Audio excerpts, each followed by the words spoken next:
Good morning, everyone. So, diversity and inclusion, very topical at the moment. And based on your industry, I did learn a new skill to be more inclusive.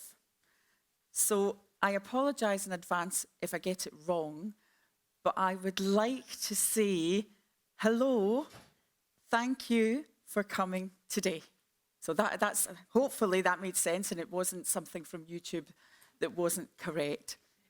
So let me get our little clicker. So today, our topic is intrapreneurship. Does anybody know much about entrepreneurship? Ooh, David does, but no hands. So let's, as part of this session, I'm with you for an hour, but I want to try and give you some actionable takeaways that you can use during and after the conference. So I am Alison Edgar, and it was very touching. I did get my MBE in 2020 for the work that I do in entrepreneurship and business. But it wasn't always like that. I'm obviously not from Oxfordshire. I'm from Clydebank, just outside Glasgow. Yeah, woohoo! Oh, I got a clap for that. Not so much the signing that I did, just being Scottish. So for those of you who don't know Clydebank, it's famous for a few things. It's famous for the QE2, Singer sewing machines, Duncan Bannatyne. But my favourite, Marty Pello from Wet, Wet, Wet. So I left school at 16. I was brought up in a high flat. The reason I left school at 16, it turns out I was later diagnosed dyslexic. And I think bearing in mind what you do, hidden disabilities are one of those things that can hold us back. But for me, I took my hidden disability as a dyslexic and I turned the way that I do things into something that helps other people. So I didn't actually start my own business until I was 46. I was scared. I was worried it would fail. I didn't write my first book until I was 51. I've got a team that work for me, and they would come in and they go, oh, I'm going to write a blog on this. I'm going to write a blog on that. And I'm like, team, crack on, because I can't write. I'm dyslexic. Poor me. And this went on for months. And one day, I said, stop. Who's telling me that I can't write? Oh, that's right. It's that voice in my head that we all have, that we listen to, that holds us back. So the first book was called Secrets of Successful Sales. And I think when you make a change and you do something different, it is quite scary. So the first thing with the book is, right, I've done it now. What happens if nobody buys it? But then the second fear creeps in. What happens if they buy it and they think it's rubbish? The book went on to be a #1 Amazon bestseller around the world. It was a W.H. Smith top 10 business book. I was getting all these people sending me pictures from airports and train stations. And the Independent newspaper voted it one of the top business books written by a woman in 2019. Thank you, I'll take that.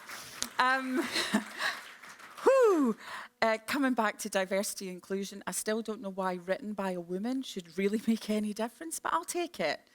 So the point in that is you can carry on doing what you've always done and not making changes and still live a great life. But sometimes you have to put yourself into an area out of your comfort zone to live your #best life. So that's a little bit about me. Again, a friend of Martin Roberts, I've just filmed a new TV show with him for ITV. just about to film a show for Channel 5, and I've just done a show which airs next year for Amazon Prime, which is a cross between Dragon's Den and The Apprentice. So watch out, Stephen Bartlett, I'm coming for your seat. But you know, it wasn't always that way. I did tell you that I didn't start my business till I was 46. And I think when we look at our businesses, our organisations that we work with, sometimes we don't feel that value. Sometimes we don't give that value to our team. And this is, you know, I'm going to show you a little video, and I want you to tell me what you think the purpose is.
Isn't it nice when things just work?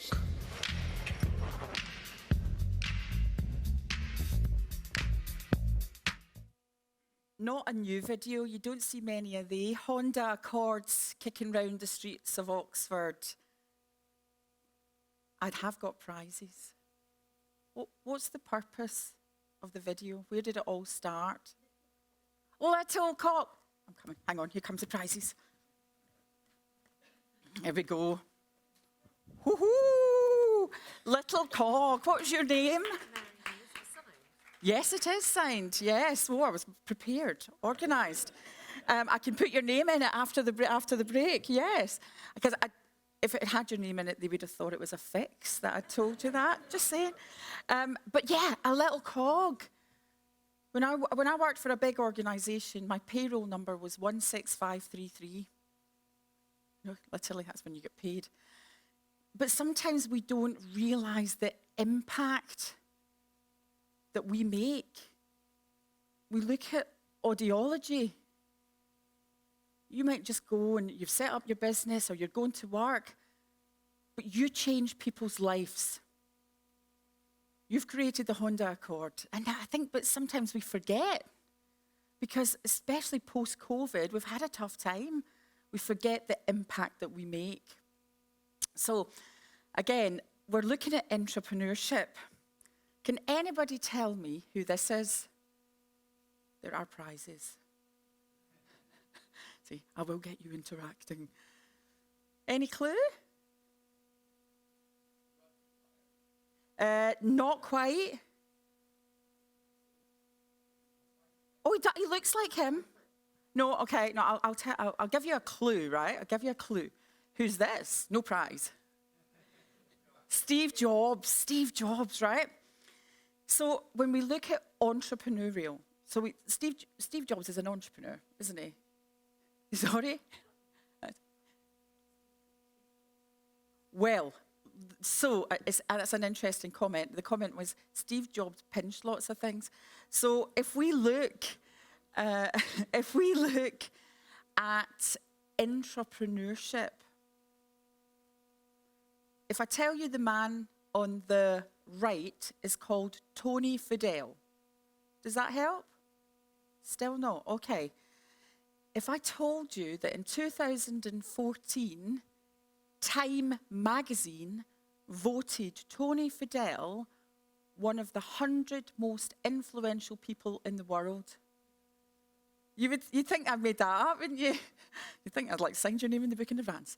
But actually, Tony Fidel was the intrapreneur at Apple.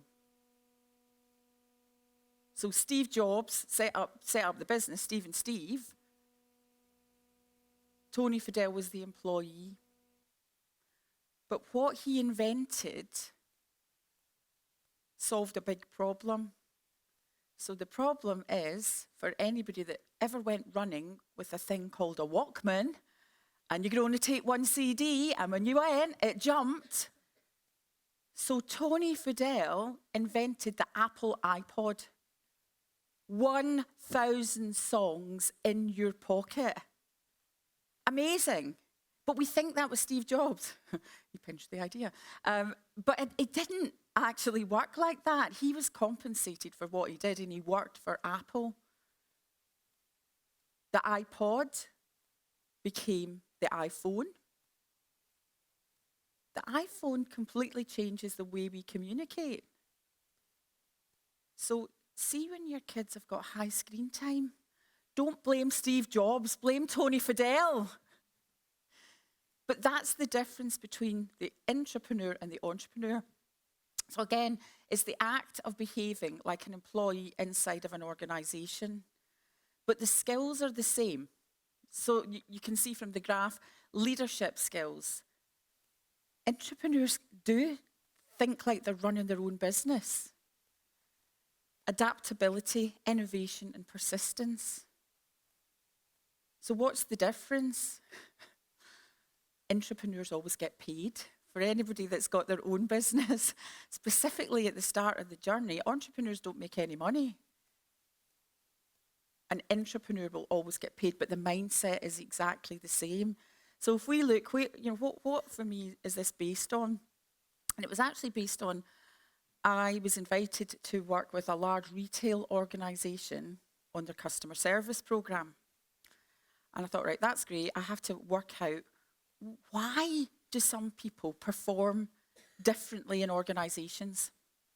What do the top performers, what do the high performers do differently to the people whose performance varies? And when I did the analysis and the research, it was because the employees always felt like they were running their own business. So I Googled what that actually meant. What does that mean? Is there a word for this? And the word was intrapreneurship. So I've got another prize. The white paper on intrapreneurship was written by a man by Gifford Pinchot III. So when I asked you how many people knew what intrapreneurship was, there was no hands apart from David. What year do you think the white paper was written? I have prizes. More recent? More recent? Less recent? 70s, right? What year? What year? 74. No.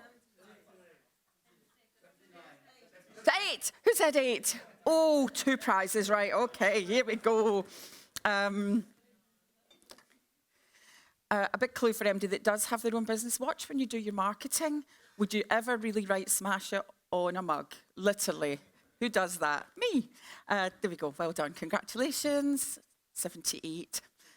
So it's not a new concept. It's just a lot of people haven't heard about it. So this is what we're going to look at today. Again, when I was looking at the concept for the retailer, well, what do people that do have their own businesses, how do they think? What do they do differently? So what would you do if it was your first day? What would you do if it was your best friend? And what would you do if it was your business? So that's what we're going to cover today. sometimes, again, I talked about getting out of our comfort zone. When we did the run through, I hadn't seen the room, and we were going to do some things like on our seats and just sit in the seats. But you know what? This is a brilliant room. So at one part of the session, we're all going to get off our seats and work in little groups. Oh, it's all right. You don't have to. If you want to stay in your seat, you're all right. But actually, it's that interaction. So we're going to be doing that today in this section. If you want to, if you don't, you're all right to sit in your seat. So what would I do if it was my first day? Do you remember that, the first day? Intrepidation, nerves, excitement, and sometimes a wee bit of fear. A little bit of metathesiophobia. Who can tell me what metathesiophobia is? Yes! Oh, there we go. Should have brought more prizes. You guys are really good. There we go. Who said that? Oh, you've already got one? Oh, you've got a mug. You can have a book. There we go. Fear of change, the fear of change. Because sometimes it's that fear of change that holds us back. Isn't it? Even on our first day, oh, what's it going to be like? And we get that nervous feeling, which again can work in our favour or against us. But metathesiophobia is one of the things that stops us achieving our goals. For me, starting the business, metathesiophobia. Writing the books, metathesiophobia. And a lot of it comes from the voice. But we talk about change. And again, when I was talking to the committee, there's some great change makers from the hearing impaired community. And I think if you look, like Tash from Love Island, the work she's doing with Cadbury's to help mainstream hidden disability, and Rose from Strictly, that they're doing things differently. They're making a change for people who are hearing impaired. So I think give them a round of applause. Change makers. So how do you make change? Because a lot of the time we've talked about the voice in our head, haven't we? That's the thing that stops us or protects us. Because if you go back to the psychology behind our brain, it's the fight, flight, or freeze. And sometimes it's the fear of change that's holding us back, and it affects our mindset. So if we have a little look, you know, we don't need to unite forces with other organisations. We can just do it ourselves. Feedback? Oh, don't give me feedback. That's personal. Failure is the limit of my abilities. You know what? We tried that and it didn't work. There's a lack of opportunities in our industry. We're clinicians, not salespeople. Actually, you're all entrepreneurs and intrapreneurs now. You've all got a new name. And a lot of that is our mind. We don't want to make those changes because that's the way that it's always been done. I was talking to David before we started, and when I wrote the second book, Smash It, The Art of Getting What You Want, I got to the end and I felt I had discovered the meaning of life. Literally, I promise you. And what qualified me to write that book is actually the way that I live my life. Actually, today's my silver wedding anniversary as well. So thank you. I'll take a round of applause. So I've written a book, I've got an MBE, and I've got a successful marriage and 2 great kids. It comes back to that hashtag best life, doesn't it? And a lot of it comes from the mindset. So if we look, change is exciting. In fact, let's do, like, man in the front row, participation. Change is exciting. Can we do it all together? Are we ready? Change is exciting. Hallelujah. Oh, it sounds like we're at an American conference, doesn't it? But we need to unite to have a stronger industry. And I think it's really interesting. I was thinking about this in the car on the way in when I was sort of running through the points that we were covering. And I think, again, a lot of people don't like to unite. They like to silo. I'm not saying in this room, but in organisations, there's a lot of siloing. Don't work together. We don't communicate together. But we've just seen Tasha and Rose as the representatives of people who are hearing impaired. They need the industry to work together. People like them. So that's where the siloing doesn't work, because actually your purpose is to help the wider cause. Challenges help me to grow. It's not easy to make change, and I'm going to cover that off. So in the first book, which was voted by the Independent newspaper, one of the top business books written by a woman, when we look at the clinical side, I would, if I asked who gives great customer service, I'd see 100% of hands. Who likes sales? The hands would go down. But see, when it's delivered correctly, sales and customer service is exactly the same thing. If you don't need it, you don't sell it. But if somebody needs it, by not offering that service or that product, you're doing a disservice. Try and keep things new. Try new things. It just keeps it fresh. So how do we do this? And again, it comes back to the strongest thing is our brain. Like even now, like when I'm talking, your brains are going to be going like this. You're thinking about all these things. What am I having for dinner? How am I getting home? No, hopefully not. But we can't control it. We have this thing that goes on. And a lot of the times, it's our brain that is the nerve center. I can't do that. I can't make those changes. That's too difficult. And then what happens is it affects how we feel. Coming back to that first day, that intrepidation, that's change, that's driving, that physiological. Sometimes it can be quite overwhelming. You can feel demotivated, out of control, because you're in control when you're on the pathway that you normally follow. Quite anxious. So, in my opinion, when we look at the pandemic, a lot of this was triggered. Like we didn't, working on Zoom, working from home, not going into the office. It was thrust upon us. We didn't have a choice. But we're here today to celebrate what you've been doing. So you've obviously been doing something right. And you've gone against it because your gut's going, oh, this is really bad, this is really scary. And then what happens is the behaviours, how you behave. So again, I'm not asking for a show of hands, but I'm pretty sure you've all met somebody that comes across as being really negative. But I genuinely believe a lot of that comes from their fear. Because how that manifests in their behaviour, procrastination, I don't know what I'm doing with that, can be short-tempered. I was talking to to David, so I don't know if anybody has got the Calm app. Has anybody got the Calm app? I love a wee bit of meditation, right? Literally, it helps me to go to sleep. And there's a woman, she goes, hello, I'm Tamara Levitt. Oh, hello, Tamara. What are we talking about today? And she was talking about anger and how anger is a subsidiary of fear. So let's say road rage, somebody cuts you up in the car. You then move into that short-temperedness because you're worried for your safety. So again, it comes back to that brain and how you think. So again, these short-tempered, you're not keeping up with your work overload. It's the vicious circle. And because you're procrastinating or you're short-tempered, you think, no, I can't do this. And you're feeding the negative cycle. Your thoughts affect how you feel and how you behave.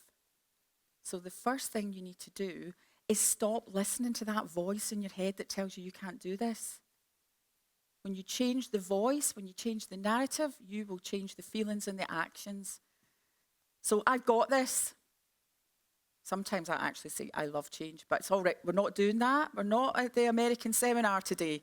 But that voice, I've got this. And when you, even already, I've got that. Oh, look, I can see that. People are going like that. Oh, I've got that. And what happens is you then feel motivated, positive, determined and more in control because you've told the voice that you've got this, I can do this. Then what happens is you will take action. You will lead by example. And you will have effective planning. And because you're in control, your head's going, yeah, you've got this, you've got this. So the main thing, and the reason we talk about this between entrepreneurship and intrapreneurship, that's the way they think. And they don't think like that all the time. Don't get me wrong. It's not like, oh yeah, do this, it will change your life. It doesn't quite work like that. but you can change your mindset. So I've told you all the big things from Clydebank, but I didn't mention this man, Alistair McCall, the man that shaped me. And can you change? So 1935, my dad was born, and at 8 years old, 1943, there's quite a lot going on in the world, just saying. He got knocked down, and he ended up in hospital, and they told him he would never walk again. He already was an orphan. His mother was in an asylum, for lack of a better word, because her husband had died. He had no one. And there's pictures of him in the wheelchair. But then that wheelchair then became calipers. And then those calipers then were left to the side because he did learn to walk. And a lot of that is mindset around change. So he walked so well that he managed to blag his national service. That was one of his big claims to fame, that he did his national service. But he then met my mum. And my mum was a small town girl from Dalmuir in Clydebank, one of 12. She wasn't keen on change. When he worked in the shipyards, he was offered a job as a night school lecturer. Oh, that was a big thing. We might have been able to move out of the council house. We might have been able to buy a house. But they were too scared that they wouldn't work, they wouldn't be able to afford the rent, wouldn't be able to eat. He was influenced by my mother's mindset. And that happens to us. Sometimes we listen to other people, or we are influenced by other people with a fixed mindset. So we never took the job. Fast forward to the 80s. Yes, the music was great, but in Clydebank, the job prospects were not. All the shipbuilding had moved off. People in their 50s, scrap heap. Fixed mindset was galore. It was always somebody's fault, the management's fault, this one's fault, somebody else's fault. Fixed mindset. So at 55, my dad decided to go to night school. Not as the teacher, but as the pupil. And what happened then, the young guys could do AutoCAD, the older guys could only do the draftsman's board, the drawing board, but my dad could do both. So my dad became the most sought-after contractor in Scotland and the north of England because he made a change. He ignored the voices and he made a change to do something different. Your industry's changing. Again, I'm not from your industry, but from the conversations with Elizabeth and David and Ellie, there are changes afoot. Change on the way up, not on the way down. So that's the story of my dad. But again, coming back to changing mindset, we fluctuate. Some days we're growth mindset, some days we're fixed mindset, sometimes we're growth. Does anybody ever ice skate? Does anybody ice skate? So my son used to play ice hockey for Swindon, and I spent a lot of time at the rink, right? And I'd watch people. I like to people watch. And you see kids, right, literally in the rink, right in the middle, right? And they are literally chumbawamba. They get knocked down, but they get up again, up and down, up and down. And every time they fall, they learn to be better skaters. Then you watch the people at the side of the rink. Oh no, there's the gap where the gate is. What am I going to do? Am I going to... and you can see their face, like literally, they're petrified. And that's change. That's adaptation to change. But if you never let go of the side, you will never learn the magic of gliding on the ice. Let go of the side. So that's the mindset piece. The other thing, and again, we're going to do something a wee bit interactive here. What would I do if it was my best friend? So when we come to team building, because teamwork does make the dream work. You know, some of you will run your own business, some of you work in an organisation. And sometimes, again, you go to work and we spend a lot of time there, but we don't get on with the people we work with. It's harsh, isn't it? So you don't have to be best friends, but you do have to get on with them. So a lot of this, again, comes back to the psychology behind how we think. So has anybody ever done DISC, Myers-Briggs or Belbin? Show of hands. DISC, Myers-Briggs or Belbin. About half the room. And do you know what I find really interesting with this? I'll say to someone, like, have you done DISC, Myers-Briggs or Belbin? I think I did that a few years ago. I've got this profile in my drawer. So what behaviours are you? Oh, I don't know. I can't really remember. This is the meaning of life. When you build strong relationships with people, then that will really help you. What I'm going to do is I'm going to hypothetically take you back to school. And I'm hypothetically going to give you an English test, right? You're not going, it's fine, we're not going to school. But I want you to think about the people who were in your classroom, because they're probably like in the room as well. We're going to have a look at, the behaviours in the room. So I'm going to hypothetically give you a 30-minute English test. What will happen, in this room, you've got different types of people: task-focused, relationship, introvert and extrovert. After 20 minutes, right, kind of getting there, just after halfway through, the red behaviour type, the task-focused extrovert, will put up their hand. Hey, miss, check me out. I'm a winner. You're all losers. But when the test paper comes back, oh, I didn't realise there was another side to that paper. These are the ones that they might turn up for their appointment on time, but they haven't brought the stuff they were meant to bring. These are the ones that will send you an email, FYI, some bullet points, no please, no thank you. Oh, starting to resonate, isn't it? So after 20 minutes, so the task-focused extroverts, the red behaviours. And we're not just one behavioural colour, we're a blend of them all. And the tool that I use is by William Moulton Marsden, who also created the lie detector test in The Invisible Man. So again, this isn't something I knocked up in the car on the way from Chippenham this morning. It really does work, and it does help you to build the team. So then we go back to our classroom, and after 10 minutes, right, it's just started, hasn't it? The yellow behaviour type, the relationship-focused extrovert, which part of Scotland are you from? Oh, I love Scotland. Did you come down this morning? Alison McCall, can you get back on with that test? I forgot there was a test. We were having a wee chat about Scotland. These are the ones. Hello, I'm sorry I'm late. Can't find my car keys. I've been doing this all weekend. I've done that. Love to talk about themselves. Easily distracted. And that's our extroverts. And if we have a look, again, we are a blend of all of them. But usually people buy people, don't they? And they buy people like them. We sort of flock to people that are like us. And sometimes people that are not like us, we don't bond with. If the cog hadn't bonded with all the other parts of the car when it was going through that process, the car wouldn't have been the same. So back to our test.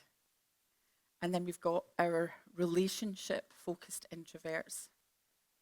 After 10 minutes, you'll notice that Ellie's got a headache.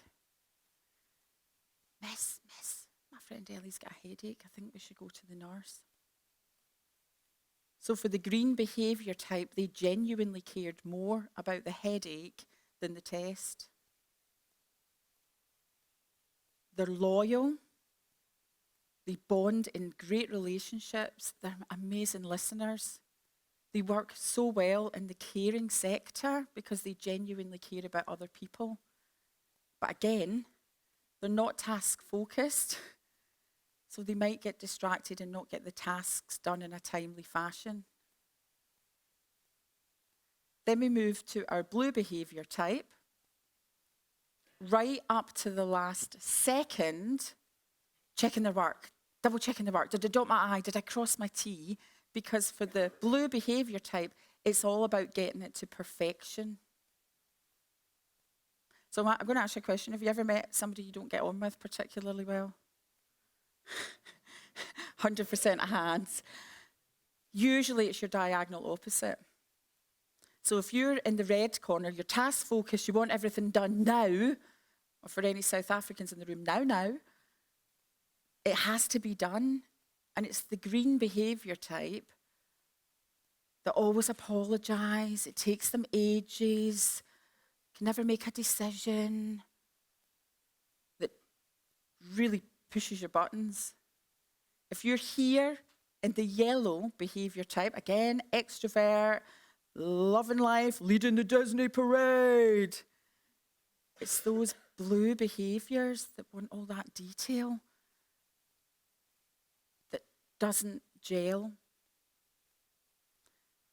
And then if you're here in green and you just want everything to be really harmonious, you just want everybody to get on, you just want time to be able to look after people. It's those pushy reds. They're really rude. They don't even say please and thank you. They shout. They want everything done yesterday that you don't build the bond with. And if you're here in blue, you're introspective. You need a chance to think about things. You need that space in your head before you can make a decision. It's those annoying yellows that never stop talking, that drive you bananas. So can you see from that why, like with teamwork, it makes the dream work, but sometimes we just do not get on with other people that are not like us? So, right, this is where it could go all horribly wrong, right? Because when I said I was going to... Yeah, I think so there's two types of behaviours. You've got a basic behaviour, which is what you're like with your family and friends. And then you've got an adapted behaviour, which, again, today's a great example. There'll be people you haven't met, so you're kind of on your best behaviour. So that varies no matter where you are in your age bracket. But sometimes, like, you can change. Like, for me, I've learned this. I live and breathe this stuff. My natural space is like I would have been the queen of road rage. Now I'm like, can I control what's happening here? No, I can't. Yes, you can go in ahead of me. So you can change with knowledge. I think sometimes with age comes wisdom. And a lot of that is through that learned behaviour that you've learned from something that's happened and you're not going to do it that way again. Does that make sense?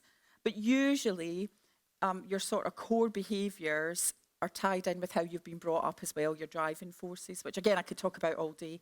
So, but what I don't want to talk at you, because you're here, you're going to meet some new people. We're talking about changing an industry and things are happening and working together and collaboration. So this is a great opportunity to sort of break the ice and get to know people that you didn't know before. So this is where it could go horribly wrong though, because I'm going to ask you to go into groups and talk, and I might not be able to get you to stop talking, specifically the yellows, just saying. So what I'm going to do, I'm going to give you a few minutes because we want to look at how you adapt your behaviour to your diagonal opposite. So I want you to choose a colour you think best describes you, and then there's a yellow card here, green card here, and red and blue cards at the back. So you will find the card that best describes you. If you can't work out which one you are, you're probably a green. Just saying, I don't know, I can't make up my mind. I better ask somebody else. So the committee are going to help me, and I'm going to give you a few minutes. But again, you're going to go to the colour that best describes you, and it's what do you have to do to adapt to your diagonal opposite. The signature noise when you need to stop talking is, are we all ready? Whoop, whoop, whoop, whoop. Whoop, whoop. So when you hear that noise, I need you to stop, otherwise we'll go over time. So and before you go, I need a group leader. So I'll work out how many are in your groups. I might split you into smaller subgroups, and we need a leader, and we'll take some notes. So if you don't want to participate, that's no problem. But if you do want to participate, if you now might read from the show, run around, find the colour that describes you.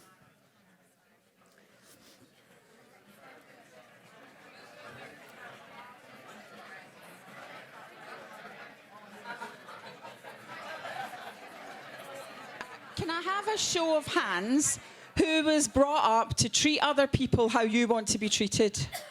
So one of your takeaways is please don't treat other people how they want to be treated. So with value and respect, but look at those behaviours. There is more information in the books, and we can have the slides if you need them.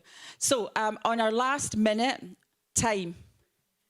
If COVID taught us one thing, it's how precious time is. The reason that communication breaks down when it's somebody's business is because they do not value what you're working on at that time. So if we look at the Eisenhower quadrant, has anybody heard of the Eisenhower quadrant? So it's around urgent, important, not urgent.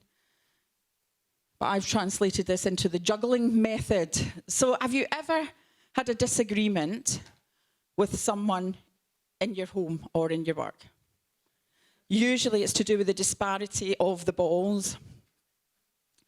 So you'll find something that's urgent and important to you is your basketball, but other people might be treating it as a tennis ball or a ping pong ball. So great open questions to find out what's going on with other people and how it fits in with your communication. So that's another thing, basketballs, tennis balls and ping pong balls. And just to recap and finish off, the takeaways. Think like an intrapreneur. Top performers always feel like they're running their own business. Think like Tony Fadell. Treat other people how they want to be treated. And the juggling method with your time. Time is the commodity that we cannot get back. It's not refundable. I have been Alison Edgar MBE. Thank you so much for your time.